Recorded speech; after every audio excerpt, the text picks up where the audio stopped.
It's a trucking, transportation, and lifestyle show like none other. Man, you call this a life? Road Gang Radio is back for another half hour of the best transpo show in the known universe. We come in peace.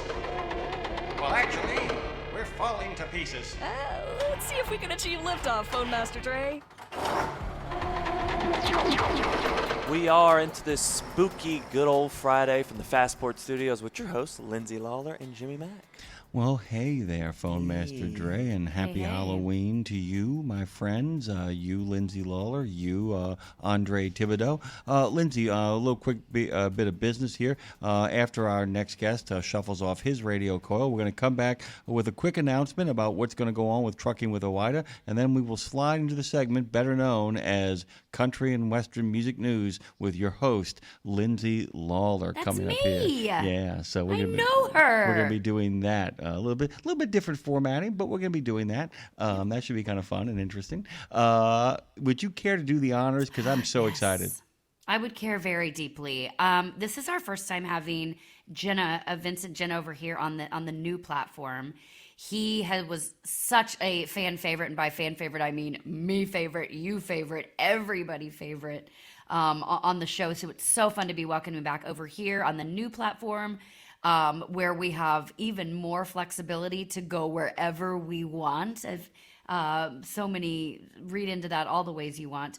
And especially to have Vincent here on Halloween. Our next guest is someone that we, as I mentioned, adore, but also deeply respect. He's a true visionary of our time. Vincent Genna is an internationally acclaimed psychic therapist, medium, spiritual teacher, and author who, by the way, blends these profound intuitive abilities with decades of clinical experience, okay?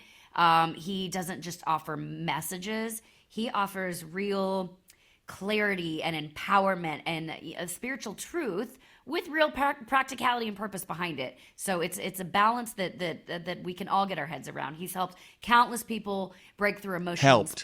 Helped break through emotional and spiritual blocks, awaken to their soul's calling, myself included, and understand the deeper patterns shaping their human experience. Every time he joins us, the conversation becomes a portal to healing, awareness, and expansion. Guys, please make welcome back to the show our friend Vincent Genna, soon to be yours. Happy Halloween. Thank you for being here, friend. Good morning. Oh, good morning, Lindsay and Jimmy. You know you're my favorite people, and it's so great to be back here. It's been such a long time, and on a new platform even. I feel incredibly energetic already. I'm feeling the energy from you guys. Amazing. That platform must be raised real high in the sky. It actually is, Vincent. And, when you and I and Lindsay get a chance to talk off the air, I can't wait to kind of unpack all the things that we can do and what it means for our exposure, not just for our show, but for our exposure and our chance to kind of get out there and let your listeners and your friends out there get a chance to hear this stuff, not just now, but forever. I am actually going to do something here that I have never done before. And I'm going to actually ask you to kind of see if you can feel anything out there for us, because you come to us at the moment of maximum opportunity and maximum crisis in our kind of new expanding world of possibilities here on RadioNemo.com, Road Gang Radio, We Should Write, Nemo Nation, all of this programming that we have on both podcasting platforms and live as we are right now. And, we've had some real, some spiritual energies that have been against us and some spiritual energies that are for us. And I was kind of curious in regards to feeling anything around us. You are always kind of good, even from great distances, at knowing what's happening with us. And I was kind of wondering if you could look into yourself and look into us and get any sense of where we might be headed. It's not fair. I'm ambushing you. I love you, but you're the person. You are not ambushing me. Oh, my gosh. Jimmy, this is the first time you've ever asked me for that kind of an insight. And I will tell you, as soon as you said there was spiritual energies against you, then they were not spiritual. Because if they were spiritual, they would have felt the positivity behind what you're putting out there and what you're doing. That is the direction that I'm feeling and that I'm seeing about you guys. It's when you are getting reinforcement and being inspired and being motivated, then you know it's coming from a higher source. When you are being told about the impossibilities and the negatives, then that's not coming from a higher source. And especially today, we need all of the higher source motivation that we can get. So I feel that the only spiritual energy that has been affecting you and that will continue to affect you is all those for you. I feel complete success around what you're doing. I actually feel it more expanded, more out there. As you were saying, it's extremely profound, the work that you're doing, because you do bring on different guests. You do open up the eyes of people, and we need a great awakening. I will say that.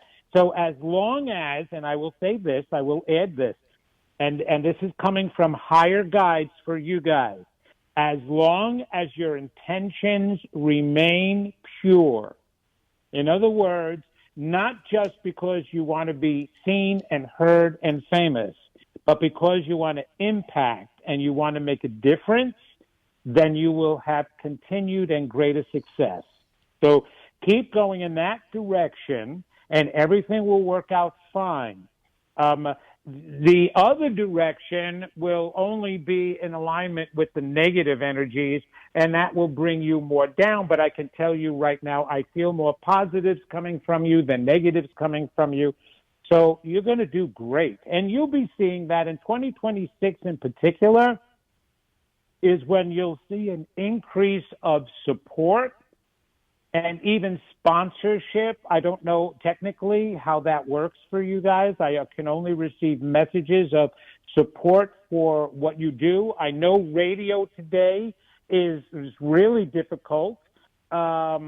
It's really interesting. My wife happens to be in a radio research company. She's the vice president of business there, and it's depending upon what type of platform you're on, will determine whether it's going to continue to be successful or not. But because of the information and the things that you do, it definitely is more up there. It's more supported. It'll be stronger. So I feel really positive about it for all of you, okay? Do you accept that? I do. I accept it so much so that I saw, Vincent, when you kind of halfway through your message, I saw a visual, my guides I'll call it, of just like these, a cheering, applause, not for us, but with us. You know what I mean? Not for, because Yes. Again, it's not egoic. That still tries to fight in. But I loved what you said, intent, because I believe intention is everything. And so you're right. Of course, everybody has these aspirations of wanting to be seen and do well and be successful. And that's all fine and well. But what I'm hearing you saying that I agree with is that when that is met with really good intentions, it's fine if I'm being supportive, if it's, for my greatest good and also the collective and humanity's greatest good. So if it's something that brings me passion and purpose and also helps somebody else, then we're really doing what we're meant here to do, right? Yes, you are. And here is the thing. It's actually been written in ancient texts, okay, is that the messenger, the message is going to be determined how effective it is by the messenger who is delivering it. It's not just about words, and it's not just about a message, because it has been written that there will be those who look the part, sound the part, dress the part, but if they don't carry it in their hearts and their intentions are not pure, then even the best of messages will fall by the wayside. They may temporarily work with some people, they may be heard, and people may begin to change their lives, but all of a sudden those words will weaken and fall, which is one of the reasons why we're still not in the place that we're supposed to be in humanity, is because there's been too many charlatan messengers out there and those that are only out there for themselves. And so even if you repeat the best of words, those words will just be meaningless if the messenger does not walking his or her talk and has pure of heart. Then that's where it all stems from, just so that you know. Before I get to my next question, let me do some bureaucracy here for our good friend, the visionary of our times, Vincent Genna. I'll go to vincentgenna.com. You can find him on the Book of Face at vincentgenna.com. MSW. On Instagram, just put a space between Vincent Genna and MSW. VG Believe on the X now, the Twitter formerly that's become X, and then on YouTube, Vinny.Genna. All of those places will get you to where you need to go to get in touch with the internationally acclaimed psychic therapist, medium, spiritual master, and author who joins us on this Halloween, making time for us, which is extraordinary. Let's begin with the spirit world and ask the question that you are so good at answering. How do we know when somebody on the other side is actually reaching out? Oh, wow. There's all different ways that they try to communicate with us, Jimmy. One right away is they try to whisper in your ear. There's so many times that people hear their names called, or it sounds like mom, their partner, their lover, whoever is on their other side, the child that crossed over, will say their name or start whispering something in their ears. But what they do is they talk themselves out of that. And so it's like, oh, I just made that up. Oh, no, that's not them. So verbal communication is one thing. And I always tell people, honor your inner voice. If you're hearing something, honor it, make reference to it, it gets stronger.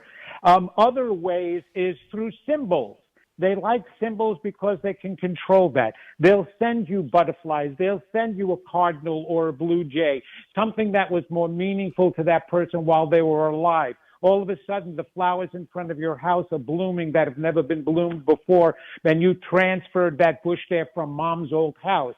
Yes, that's a way that they communicate. I also love when they drop down coins, because if they want to communicate enough and help us financially, just keep dropping those coins and letting us know that you're there. The dimes, the nickels, the quarters, right in front of your path that wasn't there before.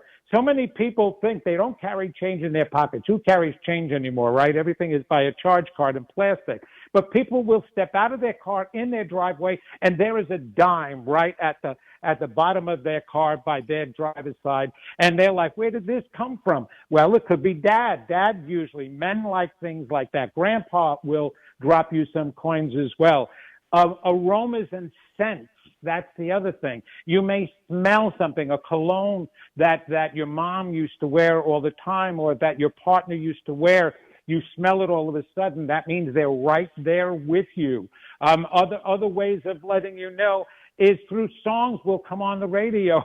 All of a sudden, you may be thinking of the person. Well, that's, again, when you keep thinking about a person throughout a day, just know that their chances are they're right with you. And then as you're thinking about them and you turn on the radio, their favorite song comes on the air. Those are the ways they can manipulate. They can manipulate electronics. They can flash lights. If they really want to start spooking you out and get your attention, they'll turn the lights on and off, or the TV will go on by itself, right? There's so many different ways that they let us know, but what we want to do is we want to pay attention. We want to acknowledge those ways and respond to them, because then they know that they have a strength to be able to reach you, and they'll keep communicating over and over and over again with you. And those are the positive ones, right? Those are your deceased loved ones that are on the other side. That's how the positive ones let you know. I promise you this.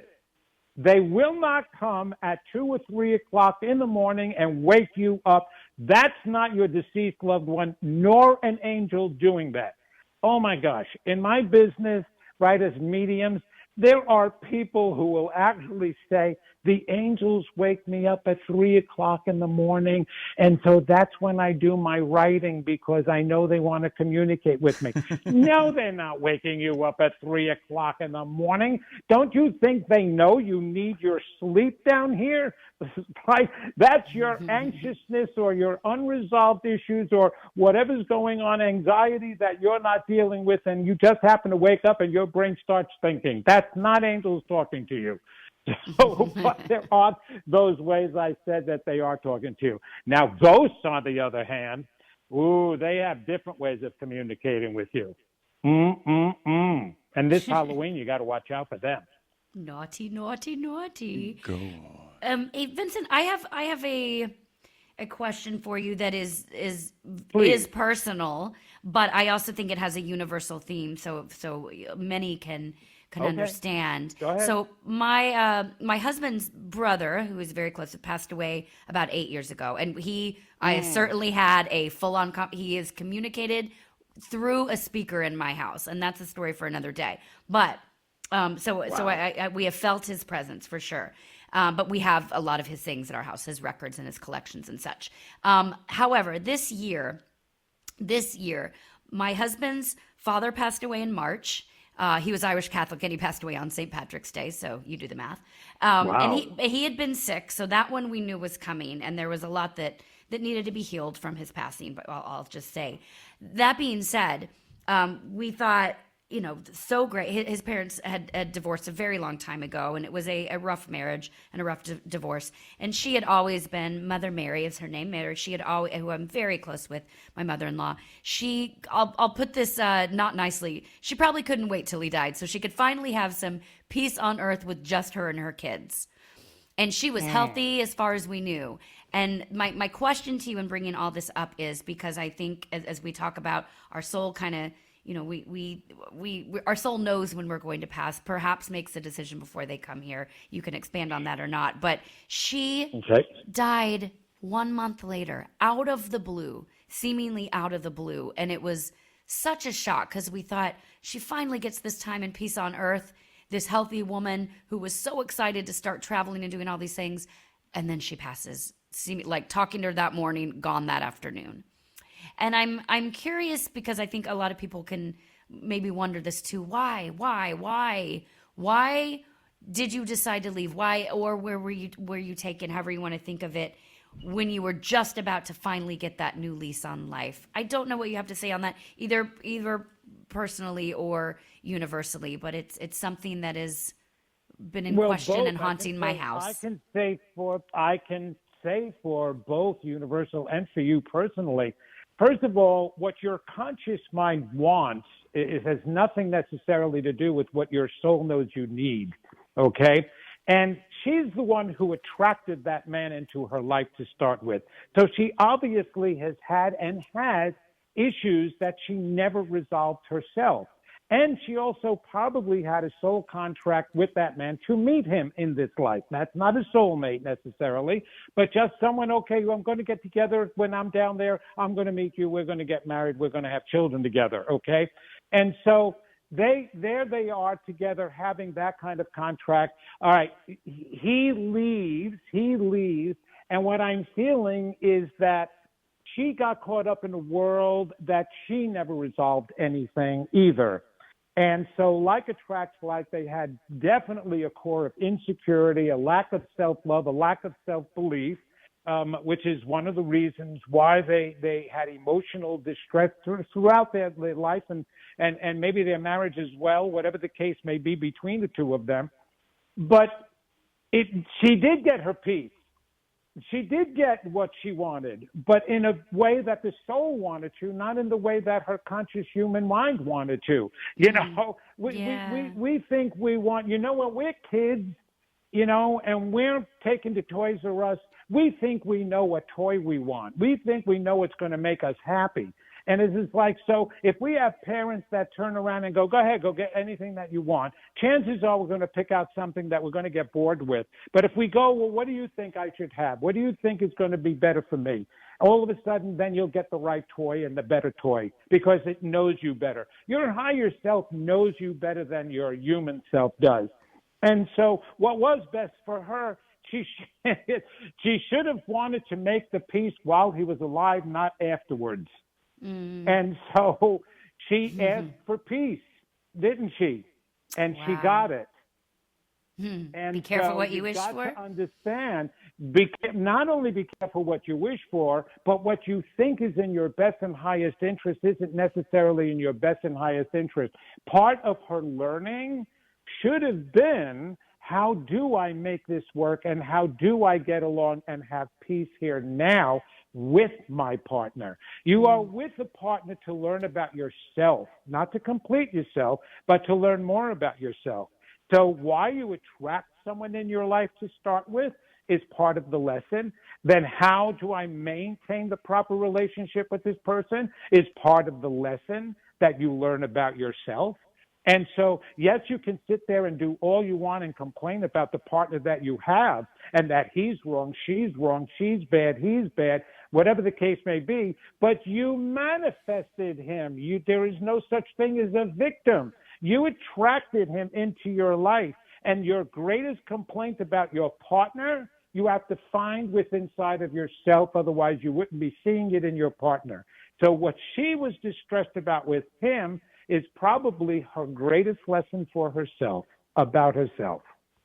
Wow. And that's something, Jim, everyone needed to hear, because we all just learned something through that. If there's something that's eating you up or thinking, the secret that's holding you back, if there's something that you think is holding you back, it's actually not. It's there for a reason, for you to learn and grow, is what I'm hearing Vincent say. So that was a great lesson for everybody. Absolutely. We're joined. You brought it into your life. Yeah, yeah. We're joined by Vincent Genna, and we're so thrilled to have him on this new platform. I feel like it's the rocket booster that we've been talking about at the top of the second half of the show about, you make a living, but you got to get yourself a life. And Vincent can help you find the secret that's holding you back from getting that life. I wanted to we were talking about this before you joined us, Vincent, and Lindsay said something that I think would really land with you, the idea that one of the most misunderstood words out there is psychic abilities.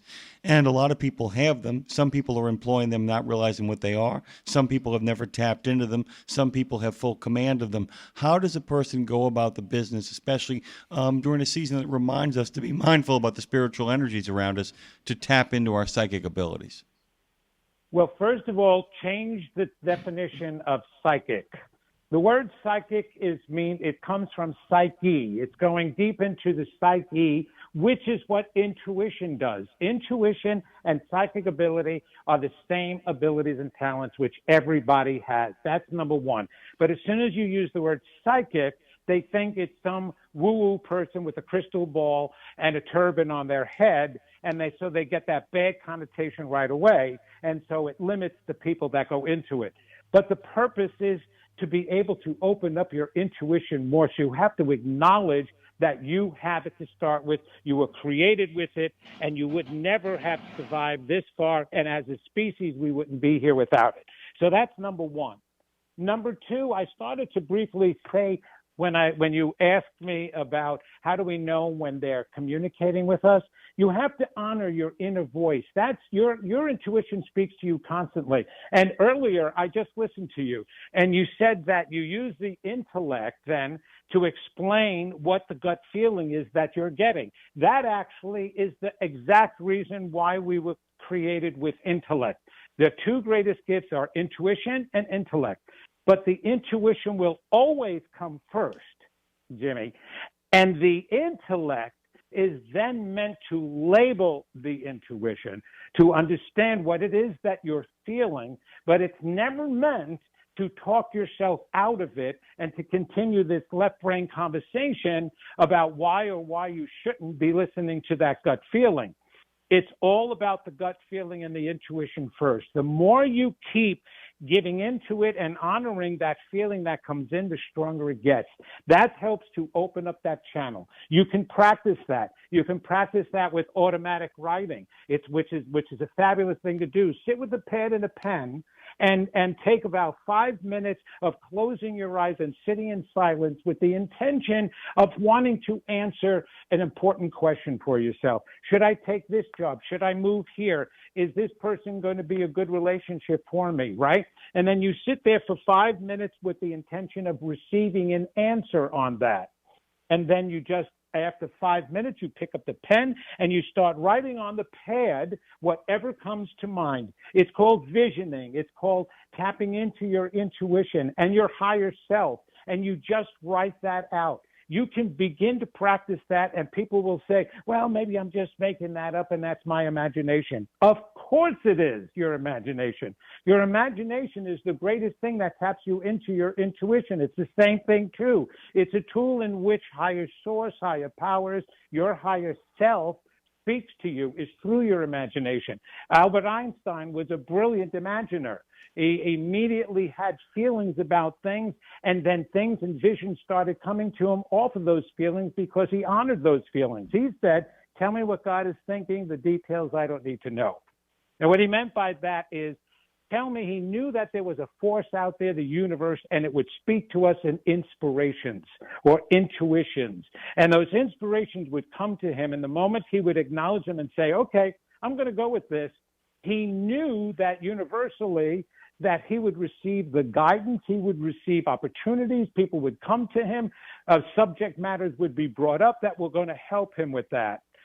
You get help for all the times that you step into your intuition and you trust it. You trust it. So that's part A of improving it. Part B is clean out the closet.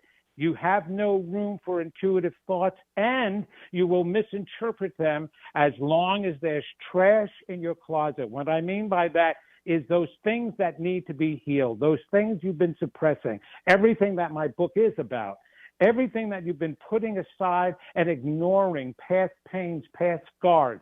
That will absolutely shut the channel down. Every negative thought, every doubt, every fear, will shut that channel down to your intuition. And if it doesn't shut it down, it filters what you're receiving from your intuitive feeling and your gut feeling, and then you misinterpret it because of that filtration. So you have part A and part B. Do the practice to open up, listen, hear, ask questions. And part B, do healing at the same time.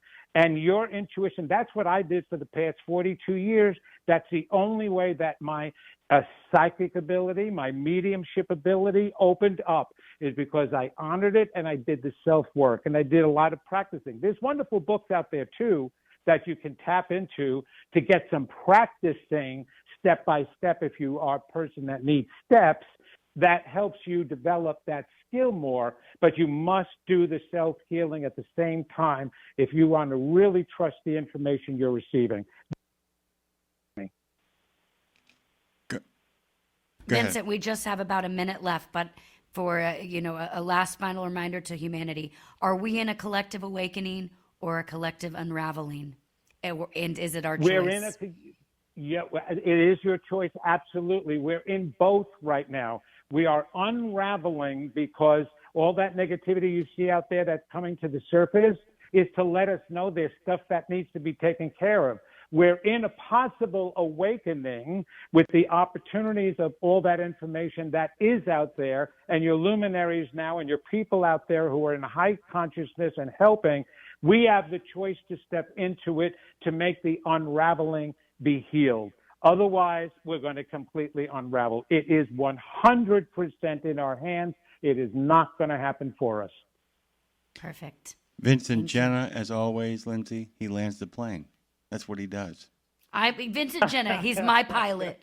Vincent Genna is the pilot of my life. One of these days, we're going to do one of these trips with our listeners. We've talked about Genna. It is such a pleasure to hear your voice, and you have left us all with an awakened and a heightened sense of positivity and presence. So thank you once again for joining us. Oh, my gosh. Thank you, guys. Always. You're incredible for allowing me to come on and share my messages. That says more about you than it does about me.